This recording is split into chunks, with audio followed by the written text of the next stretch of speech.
मेरा मन पक्षी बोले उड़े वृंदावन जाओ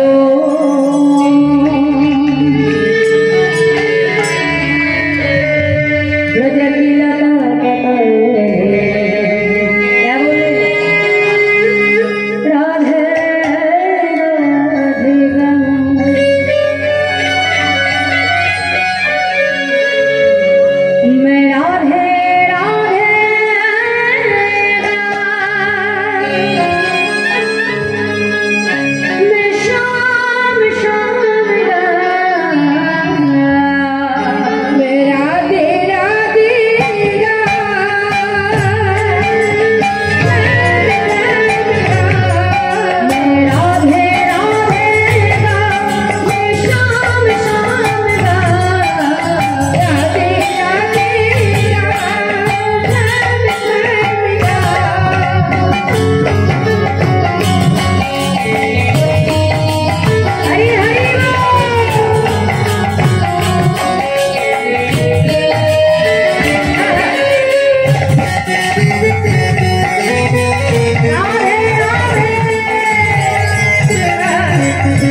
করেছিলেন না। ছিল রূপস্বামী পাঠ তার উজ্জ্বল নীলমণি গ্রন্থি কলম রাখলে রসনাংশ ভরা আসন, অর্থাৎ সকল রসের নির্যাস বস্তু হল রাস। রয়াকার মন্তেশ্বর অর্থাৎ রতে আছে রাধা রানী আর সতে আছে শ্যাম সুন্দর। আর এই যে র আর স তার মাঝে কি রয়েছে একটা আকার, তাই তো? এই আকারটা কি ঘুমাইরা? একদিকে জীবাত্মা আর একদিকে পরমাত্মা। আর এই জীবাত্মা পরমাত্মার মাঝখানে রয়েছে একটা প্রাচীর। আর এই প্রাচীরটা কিসের প্রাচীর? আমাদের প্রত্যেকটা জীবের কামনা বাসনার প্রাচীর। এই কামনা বাসনার প্রাচীরটা যখন আমরা সরাতে পারবো তখনই জীবাত্মার সঙ্গে পরমাত্মার মিলন ঘটবে। নিতাই প্রাণ গোবিন্দ যে মধুময় বৃন্দাবনে রাসলীলা করেছিলেন না, এর পেছনে দুটো কারণ ছিল। এক হলো কামদেবের অহংকার জন্য, আর এক হলো ব্রজবাসীর মনোবাঞ্ছা পূরণ। বৃন্দাবনের ব্রজঙ্গনাগার 1 মাস কাত্যায়নী ব্রত করেছিল না। এই যে যেটা কার্তিক ব্রত বা দামোদর ব্রত 1 মাস করেছিলেন কেন? ভগবানকে প্রতিরূপে পাবে বলে। তাই একদিকে ব্রজবাসীর মনোবাঞ্ছা পূরণ, আর একদিকে কামদেবের ছিল 5টি বাণ, আর সেই 5টি বাণের মধ্যে সর্বশ্রেষ্ঠ বাণ হলো মদন বাণ। এই মদন বাণ যাকে নিক্ষেপ করে সেই পরাজিত হয়ে যায়।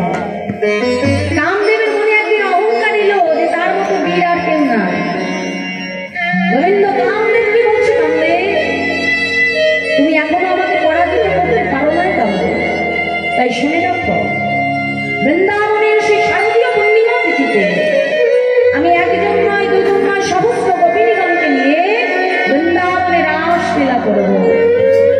আর সেই রাসলীলায় যদি তুমি আমাকে পরাস্ত করতে পারো তবেই তুমি নিজেকে বড় বীর হলো, তার আগে নয়। তাই একদিকে কামদেবের অহংকার শূন্য, আর একদিকে ব্রজঙ্গনাগারকে মনোবাঞ্ছা পূর্ণ করবে বলে গোবিন্দ আমার মনোহর বৃন্দাবনে রাসলীলা করে। সেই শরৎকালের পূর্ণিমার চাঁদ দর্শন করে গোবিন্দের সেই পূর্ব প্রতিশ্রুতির কথা মনে পড়ে গেল। আর যেই না পূর্ব প্রতিশ্রুতির কথা মনে পড়ে গেল, ভগবান মুরলীটি করে নিয়ে আজকে চলেছে বৃন্দাবনের সেই গণপদ ধরে। কেমন ভাবে মহাজন বলছে, দেখো দেখো ভগবান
ভগবান ও পিতারাত্রি মানে ভগবান হয়ে ও পিতারাত্রি কোন রাত্রি না শরৎকালের সেই পুষ্পিত মল্লিকা মালতীর শোভা দর্শন করে ভিক্ষুরন্ত মনস্চক্রে গোবিন্দের আজকে বিশেষ করে বিলাস করবার বাসনা জন্মালো। তাই ভগবান কি করলেন? যোগমায়া উপাস্যে না মা যোগমায়াকে আশ্রয় করে, যোগমায়াকে আশ্রয় করে মুরলীটি করে নিয়ে গোবিন্দ আজকে চলেছে বনপথ ধরে। গোবিন্দ আজকে বনের মধ্যে থেকে চলেছে। বনের সভাটা কেমন হয়েছে জানো? মহাজন আজকে পদাবলিতে কলম রাখলেন, কি বলছে দেখো দেখো। এবার শারদ চন্দ্র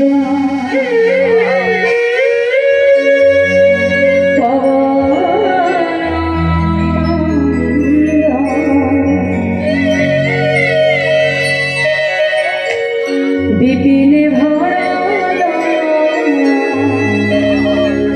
কুসুম গন্ধ রে আহারে আহারে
রাসের প্রত্যেকটা কথার মধ্যেই তত্ত্ব।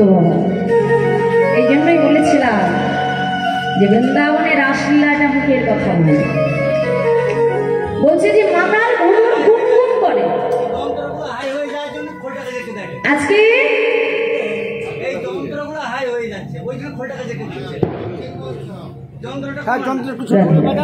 আচ্ছা ঠিক আছে, একটু কমিয়ে দাও, একটু কমিয়ে দেবো। ঠিক আছে ঠিক আছে, আচ্ছা ভ্রোকারটা শ্রীকলটা বাড়িয়ে রাখুন, যন্ত্র একটু কমিয়ে রাখুন, অসুবিধা। ঠিক আছে চল, আচ্ছা আচ্ছা হরে কৃষ্ণ। ঠিক আছে, শ্রীকলটা রাখুন, শ্রীকলটা হ্যাঁ ঠিক আছে। আজকে কি বলছে মায়েরা, যে মাতাল ভ্রমর গুন গুন করে, তাই তো? তা বলতে পারতো যে মাতাল ভ্রমর মধু পান করে, তাই না? আছে বেড়ে যাচ্ছে, মিউজিক ছোট করবো। হ্যাঁ ধরে গেছে, ঠিক আছে। তা মাতাল ভ্রমর গুনগুন করে, ভ্রমণের কাজ কি? করা, তাই তো? আজকে মহাজন তো বলতে পারতেন যে মাতাল ভ্রমণ মধু পান করে, কি বলছে না তো? কি বলছে? মাতাল ভ্রমণ গুনগুন করে না, ফুলের পাশে এসে আজকে গুনগুন গুনগুন গুনগুন করছে। তা গুনগুন করে কি বলতে চাইছে?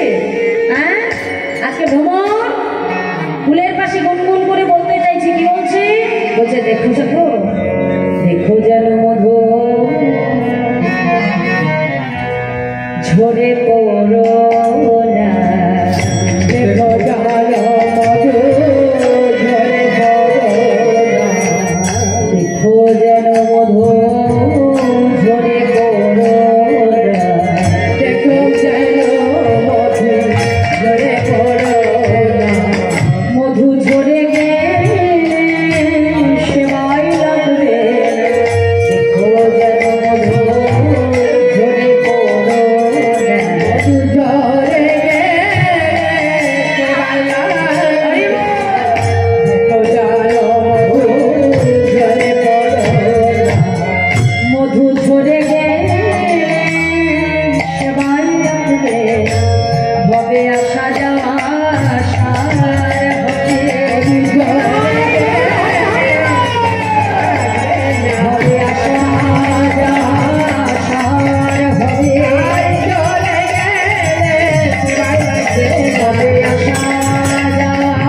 সার হবে,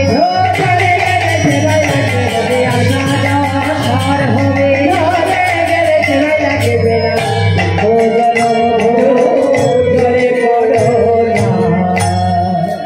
কি বলছে? দেখো যেন মধু ঝরে পড়ো না, মধু ঝরে গেলে সময় লাগবে না, গোবিন্দ সেবায় আর লাগা হবে না।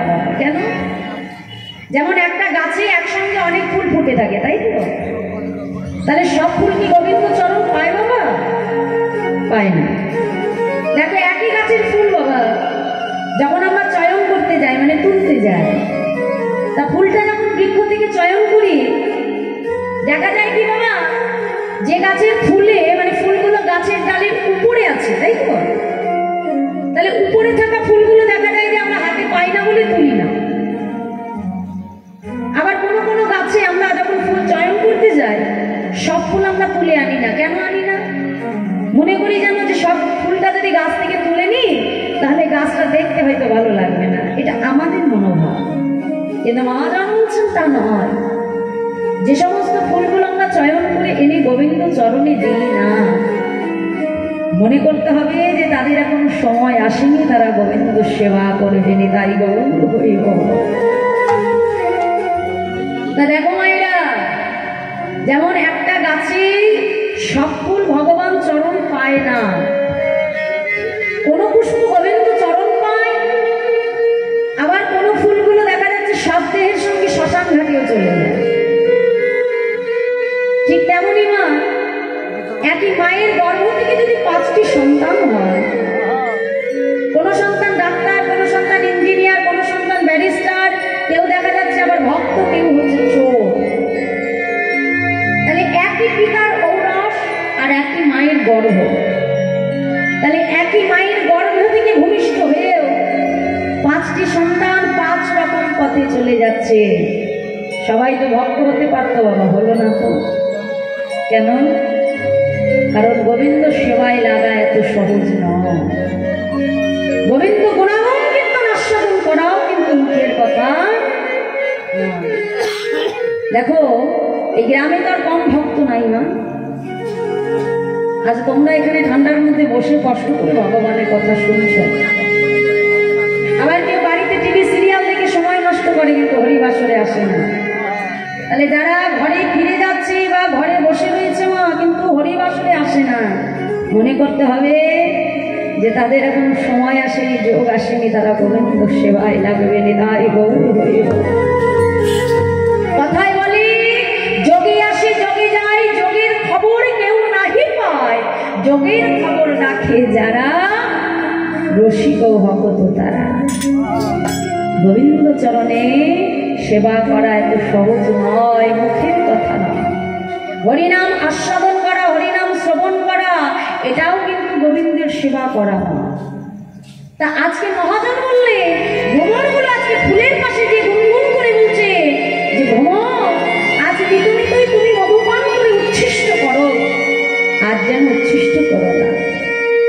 বড় আশা করে ফুটেছি গোবিন্দ সেবায় লাগবো বলি। ভ্রমণ বলছে না গো, আজ আমি উচ্ছিষ্ট করতে আসিনি, এসেছি তোমাদেরকে সাবধান জানাতে। কেন জানো? ওই মধু যদি একবার ঘুরে পড়ে যায় গোবিন্দ সেবা করা তোমাদের আর হবে। তাই আজ মহাদান পুনরায় পদাবলিতে কলম রাখলে কি বলছি? বলছে আজকে দেখো দেখো সেই বনের সভাটা কেমন হয়েছে মা। পদাবলিতে কলম দিয়ে বলছে দেখো হেরা তোরা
বৃন্দাবনে শূন্য কারা? বৃন্দাবনে ব্রজ গোপী যারা গোবিন্দ মুরলীর ধ্বনি করেছিল, বৃন্দাবনে শুনেছিল তিন প্রকারের গোপী। তিন প্রকারের গোপী কারা কারা? সাধন সিদ্ধ, কৃপা সিদ্ধ, মৃত্যু সিদ্ধ। বৃন্দাবনে তিন প্রকার গোপী ছিল বাবা। কৃপা সিদ্ধ গোপী কারা? ওই যে যারা 1 মাস কাত্যায়নী ব্রত করেছিল ভগবানকে প্রতিরূপে পাবে বলে। কাত্যায়নী ব্রত করে যারা গোবিন্দ কৃপা পেয়েছিলেন, ভগবানকে প্রতিরূপে পেয়েছিলেন, তারা হলো কৃপা সিদ্ধ গোপী। আর নিত্য সিদ্ধ গোপী কারা? যারা প্রত্যেকদিন রাধা গোবিন্দের মৃত্যুর সেবা করতেন, ললিতা বিশাখা আদি যত সতীগণ, এরা হলো ভগবানের নিত্য সিদ্ধ গোপী। আর সাধন সিদ্ধ গোপী কারা ছিল মা? দয়াময় রামচন্দ্র ত্রেতাযুগে সীতাকে হারা হয়ে যখন হা সীতা সীতা বলে পাগলিনে ন্যায় যখন আজকে ছুটে বেড়াচ্ছে, ঠিক এমন সময় দণ্ডকারণ্যের পাশ থেকে যখন প্রভু রামচন্দ্র ছুটে যাচ্ছে, ঠিক সেই দণ্ডকারণ্যের 60,000 বালক মুনি ঋষি ঊর্ধ্ব পদে, মানে পাটা উপরের দিকে, হেড মুন্ডে, মানে মাথাটা নিচের দিকে, পাটা উপরের দিকে, বুঝেছো মেয়েরা? এইভাবে তারা সাধনা করছে, ঊর্ধ্ব পদে হেড মুন্ডে সাধনা করছে। কেন? ভগবানকে প্রতিরূপে পাবে বলে। দয়াময় রামচন্দ্র তাদের দর্শন দিয়ে বলছে, বলো বৎস তোমরা কি চাও? প্রভু, আমরা তোমার প্রতিরূপে পেতে চাই। এই 60,000 মুনি ঋষি আমরা তোমাকে প্রতিরূপে লাভ করতে চাই। প্রভু, তুমি আমাদের মনোবাঞ্ছা পূরণ করো। প্রভু রামচন্দ্র বলছে, অসম্ভব। এই ত্রেতাযুগে একমাত্র সীতাই আমার সহধর্মিণী, আমার স্ত্রী। আর এই জগতে যত নারী আছে সবাই আমার কাছে মাতৃ সমতুল্য। আমি তোমাদের মনোবাঞ্ছা পূর্ণ করতে পারবো অন্য কিছুটা। তখন 60,000 মুনি ঋষি বলছে, প্রভু, দিতে যদি হয় তোমাকে প্রতিরূপেই আমরা পেতে চাই, আর কিছু চাই না। তখন দয়াময় রামচন্দ্র বলছে, বেশ, তবে তাই হবে।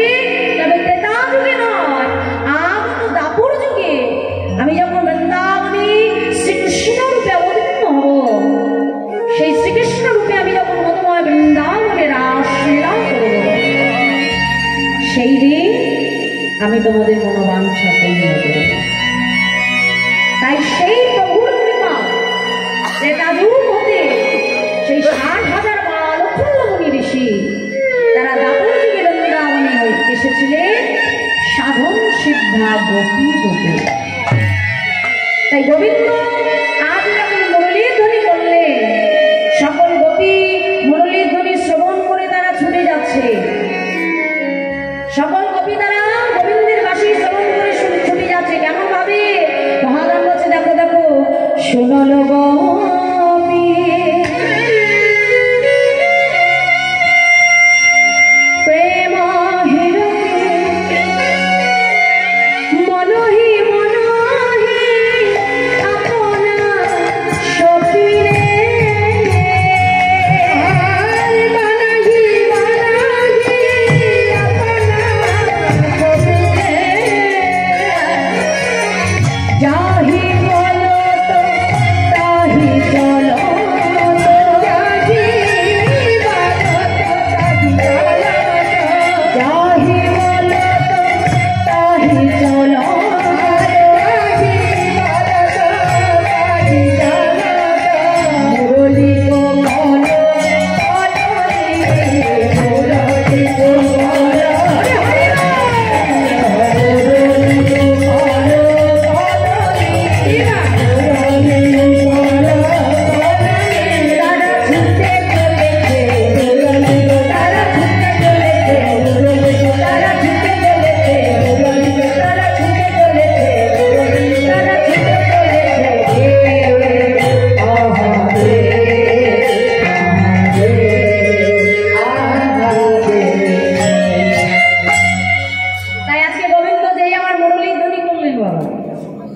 দেখা যাচ্ছে যে কোনো কোনো কবি তার স্বামীর পাশে একই শয্যায় শয়নে আছে, আবার কোনো কোনো কবি দেখা যাচ্ছে মা তার সন্তানকে সেবা করাচ্ছিল।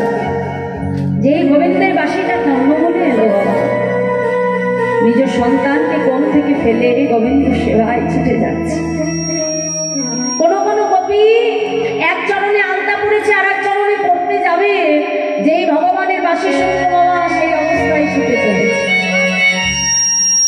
কোনো কোনো কবি দেখা যাচ্ছে তার স্বামীর পাশে শয়নে আছে, ভগবানের বাঁশি শ্রবণ করবা মাত্র স্বামীর শয্যা পরিত্যাগ করে যেই না ঘরের বাইরে পাটা রেখেছে গোবিন্দ সেবা করতে যাবে, স্বামী এসে হাতটা টেনে ধরেছে,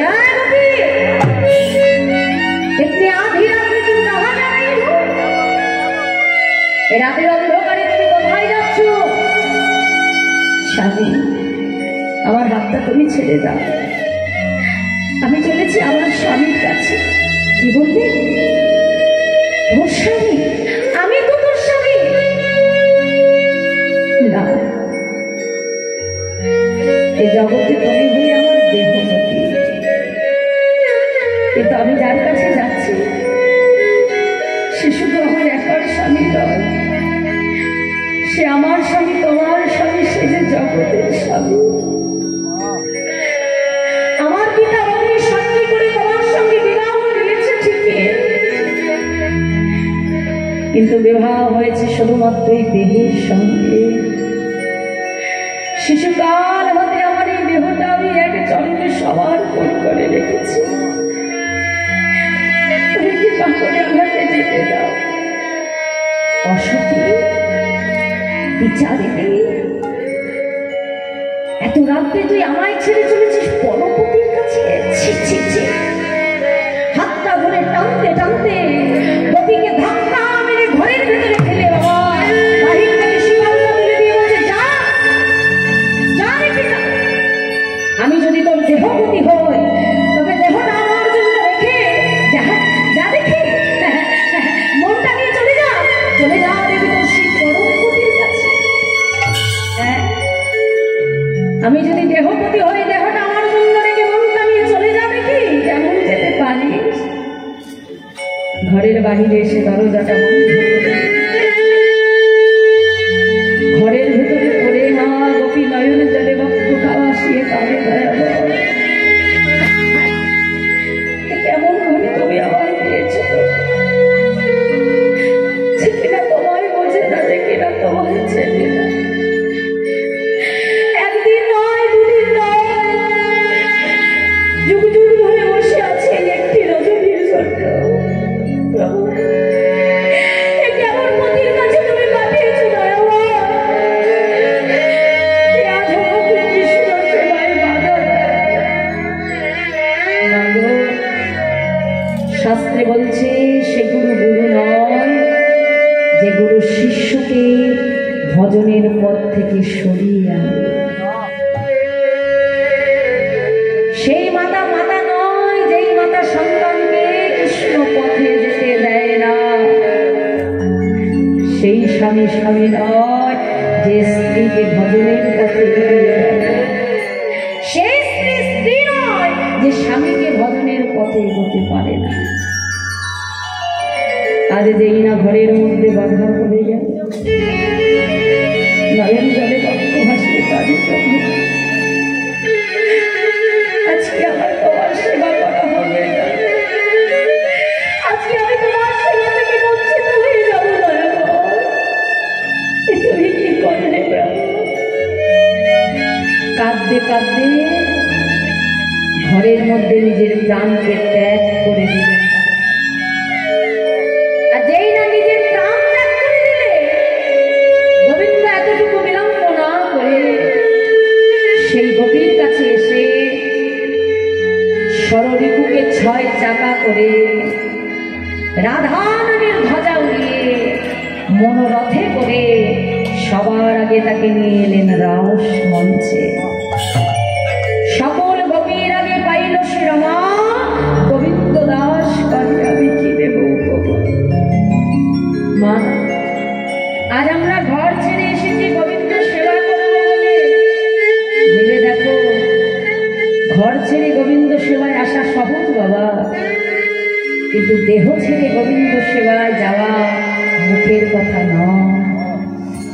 আজ ঘর ছেড়ে, দেহ ছেড়ে, সর্বস্ব ছেড়ে গোপীরা ছুটে চলেছে গোবিন্দ দাস স্মরণ করে, গোবিন্দ সেবা করে দেব। কেমন ভাবে ছুটছে মহাজানী লীলার এক পাশে দাঁড়িয়ে বলছে, দেখো দেখো কেমন ভাবে যাচ্ছে। পিছনে গে হনি জয় দেখো,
গোবিন্দ দাস বলো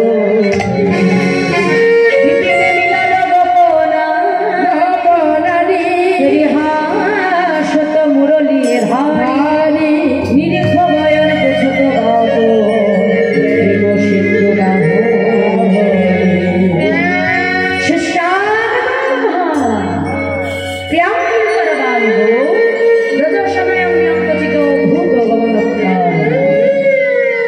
যেই না গোপীগণ এসে পৌঁছালো মা, সঙ্গে সঙ্গে গোবিন্দ গোপীগণকে ডেকে বলছে, এই যে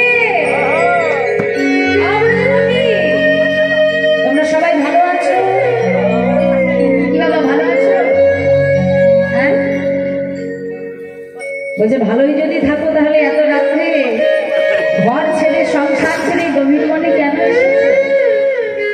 হ্যাঁ ভালোই যদি থাকো তাহলে সব ছেড়ে এত রাত্রে এখানে কেন এসেছো? সঙ্গে সঙ্গে গোবিন্দ কি করলেন, গোপীগণকে ডেকে বলছে, এই যে গোপীগণ বলো বলো তোমরা কও হে গোপী কিসে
কেউ যদি দেখে নেয় অসতী বলবে, দ্বিচারিণী বলবে, ভালো লাগবে?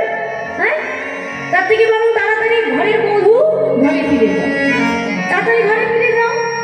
এখন অত গোপীর মধ্যে এক গোপী ছিল, যার নাম ললিতা, বড় মুখরাম। এসে গোবিন্দের হাতটা চেপে ধরে চাই যে বধূ, খুব তো বলছো আমরা অসতী, আমরা দ্বিচারিণী, পরবর্তীর ভজনা করি।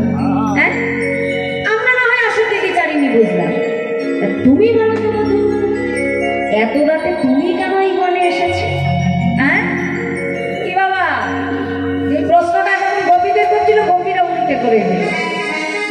আমরা এসেছি না হয় বুঝলাম, কিন্তু তুমি কেন এসেছো? গোবিন্দ বলছে, আরে আমি এসেছি তো আমার প্রয়োজনে। তাই নাকি বধূ? হ্যাঁ, এই যে শুনে না, তোমাকে একটা কথা বলছি, খুব সুন্দর একটা কথা, মন দিয়ে শুনি, বুঝেছ? এক গ্রামে এক ব্রাহ্মণ আর ব্রাহ্মণী বাস করত। তাই ব্রাহ্মণ ব্রাহ্মণীকে বড় ভালোবাসে, দুজন দুজনকে ছাড়া থাকতে পারে না। তা কিন্তু ব্রাহ্মণ ব্রাহ্মণীর প্রধান কাজ হলো দাঁড়ে দাঁড়ে ভিক্ষা করে, যা কিছু পায় ভগবানকে সেবা দিয়ে প্রসাদ পায়। তা রোজ রোজ যদি এক পাড়ার মধ্যে তুমি ভিক্ষায় যাও বাবা, সবাই ভিক্ষা দেবে? একদিন দেবে, দুদিন দেবে, 3 দিন, একদিন আর দেবে না, তাই না? তা আজকে ব্রাহ্মণ ঠিক করলো যে আজকে আর পাড়ায় যাবে না, আজকে একটু দূরে ভিক্ষা করতে যাবে।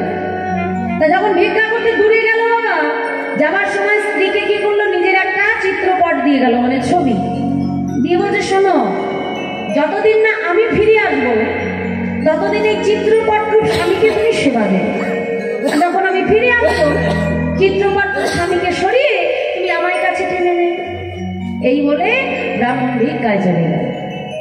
তা ভিক্ষা করে যখন বহুদিন পরে আবার ঘরে ফিরে এলো, ঘরে ফিরে এসে যখন দরজার শিকলে কড়া নাড়া দিল, এখন তুমি বলো বধূ, ব্রাহ্মণীর এখন কি করা উচিত?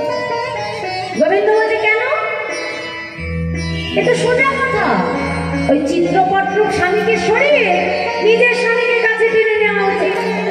যেই না বলেছে, ললিতা সখী গোবিন্দকে ডেকে বলছে, বধূ বধূ শোনো শোনো, তুমি তো তোমার কথায় ধরা পড়ে এতদিন আমরা চিত্রপট রূপ স্বামীকে সেবা করেছি, আজ তুমি আমাদের দরজার শিকলে নাড়া দিলে।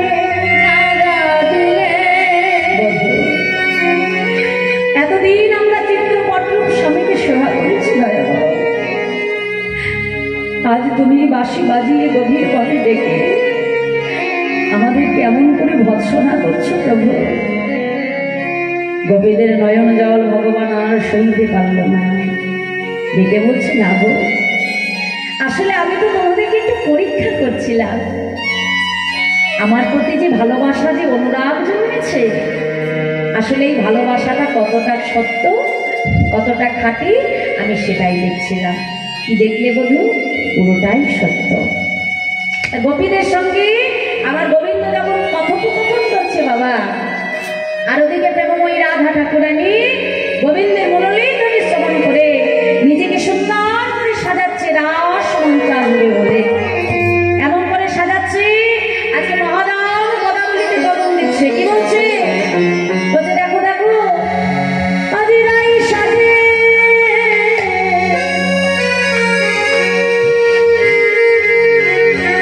বাঁশি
আয়না। আমরা কেশ বন্ধন করি কি দিয়ে মা? কেশ বন্ধন করি কি দিয়ে? চিরুনি, তাই তো? হ্যাঁ, তাকে আমার রাধা রানী আজকে কেশ বন্ধন করছে কি দিয়ে? মুকুরি, মানে আয়না দিয়ে। হাতে বুঝেছো? গোবিন্দ সেবা এটাই বলে। কি বলছে দেখো, মুকুরি আর চুড়ি নাই বাঁধে কেশবা,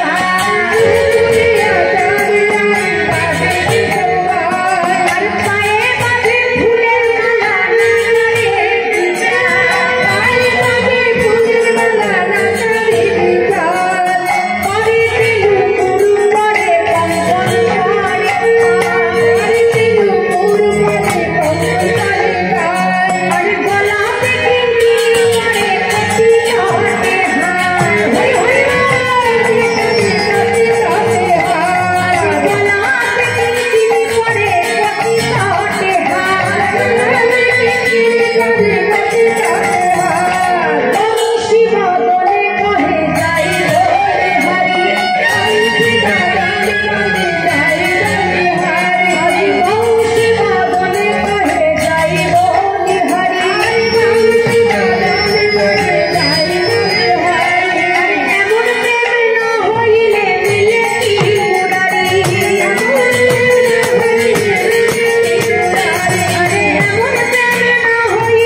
তাহলে বাবা গোবিন্দ প্রেমে এমন ভাবে আমার রাধা রানী পাগলিনী হবে। হাতে আজকে নুপুর পড়ছে, আর যে কঙ্কন হাতে পড়ার কথা সেই কঙ্কন পায়ে পড়ছে। আবার পায়ে মানে যেই ফুলের মালা খোপায় বাঁধার কথা সেই মালা চরণে বেঁধেছে, যেই গলার হার গলায় পড়ার কথা সেটা আজকে কোটি কটে পড়েছে। তাহলে কেমন ভাবে সেজেছে বুঝছো? তাহলে গোবিন্দের প্রতি অনুরাগ জন্মালে এমন ভাবে জন্মাতে হয়। নিজেকে সুন্দর করে সাজিয়ে যেই না আমার রাধা রানী আজকে রাস মঞ্চে এসে দাঁড়ালে, এসে দেখছে গোবিন্দের সঙ্গে সখীগণ কথোপকথন করছে। এসে বলছে, বধূ আর বিলম্ব নয়, তুমি সকলের মনোবাঞ্ছা পূরণ করো। গোবিন্দ বলছে, রাধে সকলের মনোবাঞ্ছা পূর্ণ করতে গেলে আমাকে আগে রাস চক্র নির্মাণ করতে হবে। গোবিন্দ আমার রাস চক্র সাজাতে আরম্ভ করলেন। কেমন ভাবে? মহাজন বলছে, দেখো দেখো, কাঞ্চন মণিগণ জলনির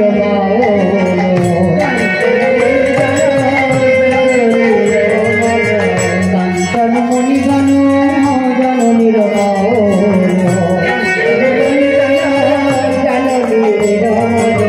রমণী মণ্ডল সাগরে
শ্যামল মতো বড়রাজ আসতে রাধে। এতক্ষণ ধরে আসন পাতলাম, থালা দিলাম, গেলাস দিলাম, প্রসাদ না পেয়ে চলে গেলে হবে? হ্যাঁ বসো এক্ষুনি মায়েরা। রাধা গোবিন্দ মিলন না দেখে যাবেন না রাজ, এটা তো অপ্রাকৃত লীলা, রাস লীলা, মাঝপথে ছেড়ে চলে যেতেন। আজকে কি হলো? বহু বহু মূল্যবান রত্ন দিয়ে গোবিন্দ আমার রাস চক্র নির্মাণ করলেন।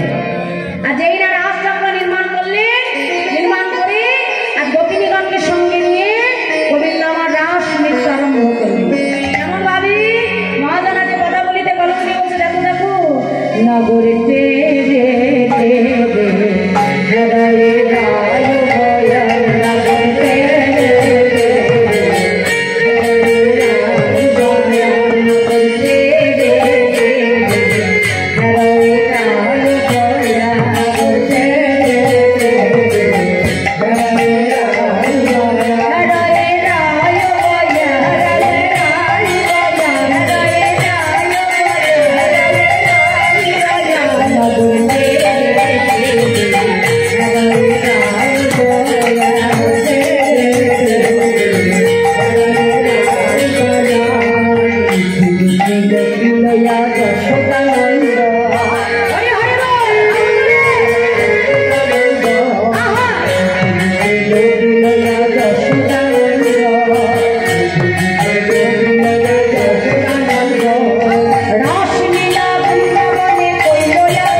তাহলে বোঝা যাবে যে কে ভালো নাচতে পারে।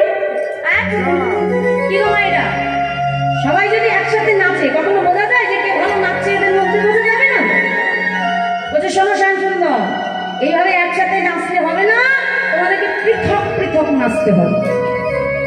বলছে আমাদের রাধারানী তো নৃত্য পটিয়াসী, সে তো ভালো নাচতেই পারে আমরা জানি, কিন্তু আজকে কি হবে? তোমাকে আলাদা নাচতে হবে আর আমাদের রাধারানীকে আলাদা নাচতে হবে, তবেই আমরা বুঝবো যে কে ভালো নাচতে পারে। গোবিন্দ বলছে বেশ, তবে তাই হবে, কিন্তু শোনো সান্নাগো, যেমন তেমন ভাবে নাচতে হবে না, বুঝেছো? আমরা যেমন যেমন শর্ত দেবো তেমন ভাবে তুমি নাও।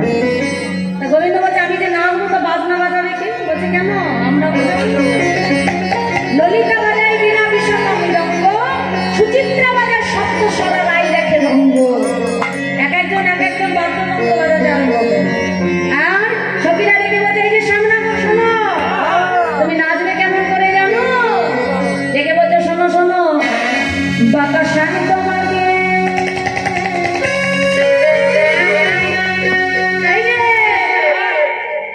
নাচতে হবে,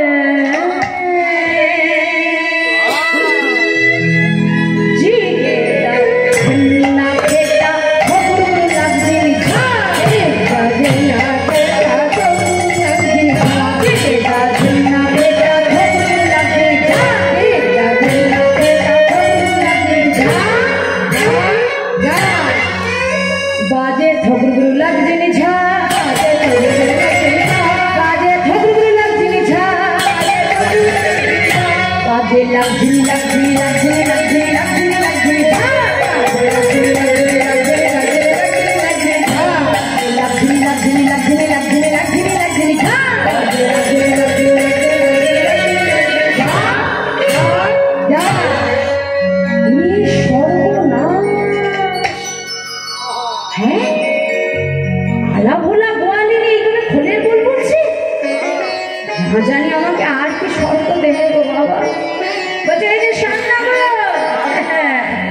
এখানে তো শেষ নয়। এই যে তুমি যখন নৃত্য করবে শোনো, আরো শর্ত আছে। তুমি যখন নৃত্য করবে শোনো স্যার, না হবে ভূষণের ধনে। এই যে ভালো করে শুনতে পেরেছো? তুমি যখন নৃত্য করবে, হ্যাঁ, তোমার বসন ভূষণ বেশ কিচ্ছু করবে না, হ্যাঁ, আর তোমার শ্রবণের কুণ্ডল যেন না দোলে, বুঝেছো? আর কি বলছে এই যে রাধে, আমার রাধারানী সখীরা শর্ত দিচ্ছে শ্যামনগরকে, বলছে শোনো শ্যাম, তুমি যখন নৃত্য করবে, না নড়িবে গন্ধ মুন্ড নুপুরের কড়া, না নড়িবে গন্ধ মুন্ড নুপুরের কড়া, না নড়িবে গন্ধ মুন্ড নুপুরের কড়া, না নড়িবে গন্ধ মুন্ড নুপুরের কড়া। আচ্ছা বাবা বলো তো, গন্ধ মানে কি? গন্ধ মানে কি? এই গন্ধ মানে কি? গলা, তাই তো। আর মুন্ড মানে? মুন্ড মানে মাথা, তাই তো। এই যে শ্যামনগর, তুমি যখন নৃত্য করবে তোমার মাথা দুলবে না, গলা নড়বে না। আর কি বলছে শোনো, তোমার না নড়িবে, তোমার না নড়িবে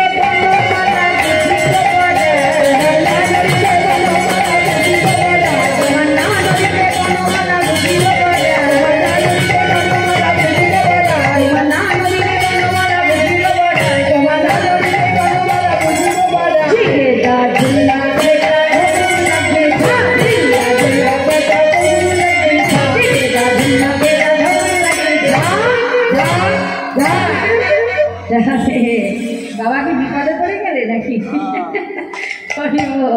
আচ্ছা রাধে, আজকে কি হয়েছে মায়েরা?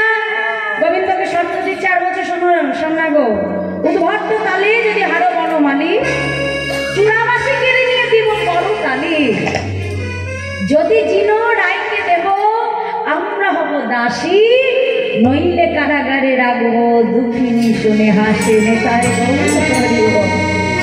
নাচো শ্যাম, আর শুনে রাখো বাসিটা দাও। বাসিটা দেখেছো তো? এই বাসিটা হলো রাসমঞ্চের কম, যে ভালো নাচবে বাসিটা তার। এখন বাসিটা রেখে দিয়ে গোবিন্দ কি করলে নৃত্য আরম্ভ করলো।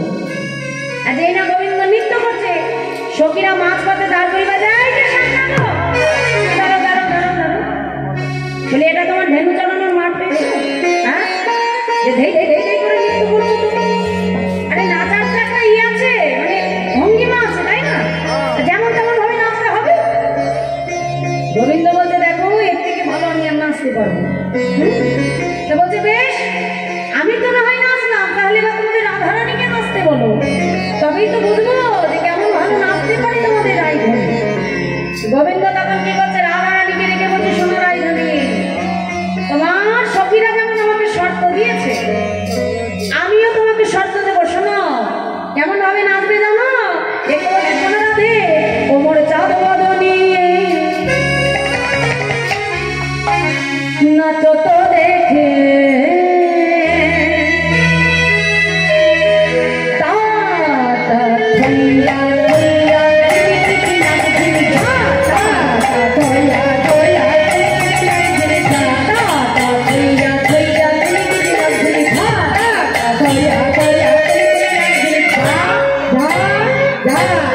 এই যে রাধে, তুমি যখন নৃত্য করবে শুনে রাখো, না হবে ভূষণের ধ্বনি, না নড়িবে শ্রী, না হবে ভূষণের ধ্বনি, না নড়িবে শ্রী, না নড়িবে ভূষণের ধ্বনি, না নড়িবে শ্রী, না হবে ভূষণের ধ্বনি, না নড়িবে শ্রী। তোমার ভূতপতি, তোমার ভূতপতি কারণে না বাজিবে মঞ্জি,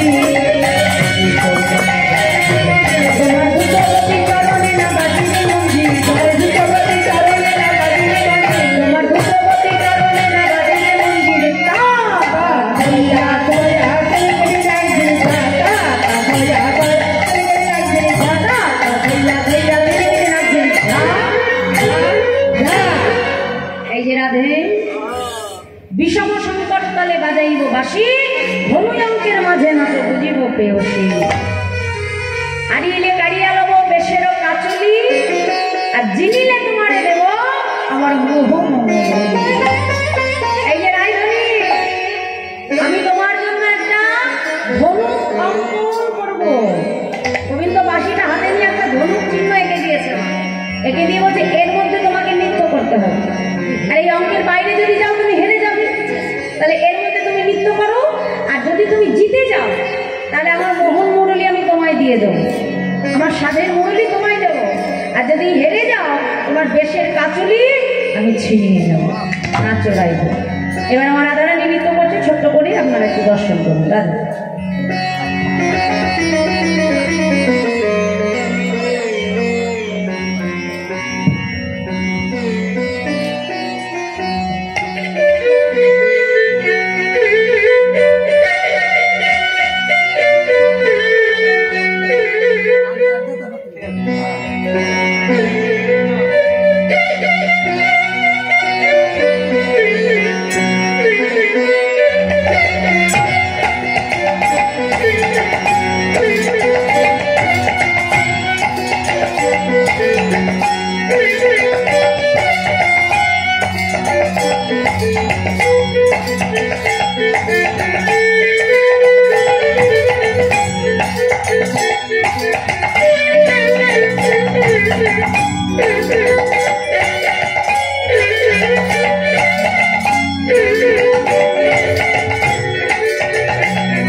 এখন যেই বাবা রাধারানী ধনুক অঙ্কের মধ্যে অঙ্কন করলো, ঠিক রাধারানীকে যেমন বাবা ধনু অঙ্কন করে দিয়েছে, রাধারানী সেই ধনুকের মধ্যেই নৃত্য করে দিয়েছে। আর যেই না নৃত্য করেছে সবাই চিৎকার করে কি বললো, সবাই বলে রায়ের জয় নাগর হারিলে হরিল, সবাই বলে রায়ের জয় নাগর হারিলে,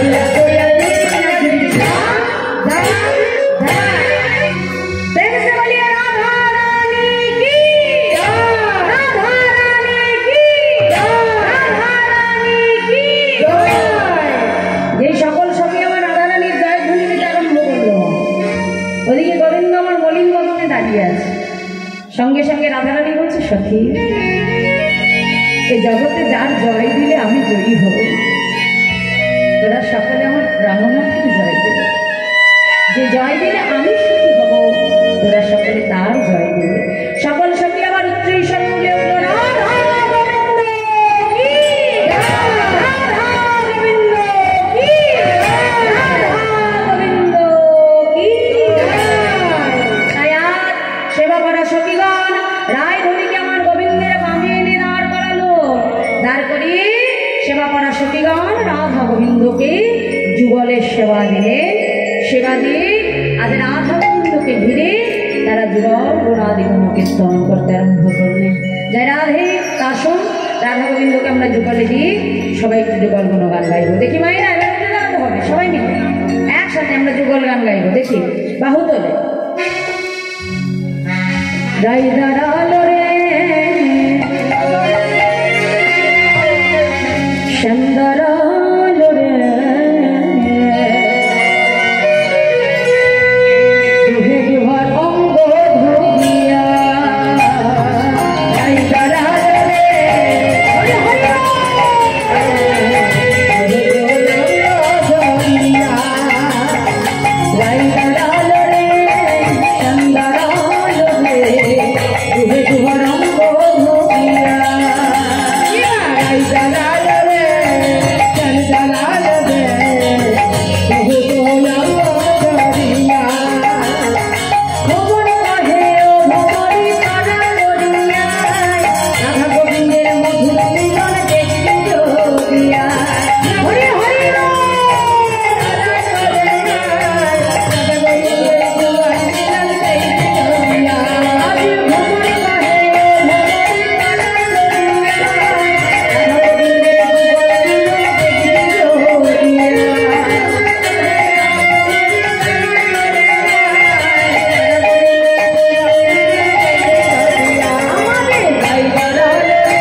আচ্ছা ছোট্ট করে একটা রাধারানীর ভজন গাইছি, তারপর আমরা হরিনাম দিয়ে তারপর আমরা সবাই নেব।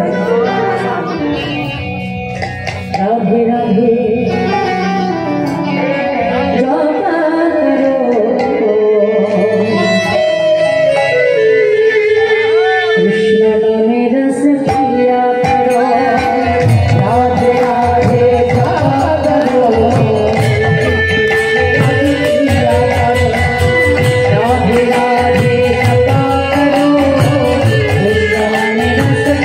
Yeah.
बरसाया करो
राधे राधे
हरे कृष्ण कृष्ण कृष्ण हरे हरे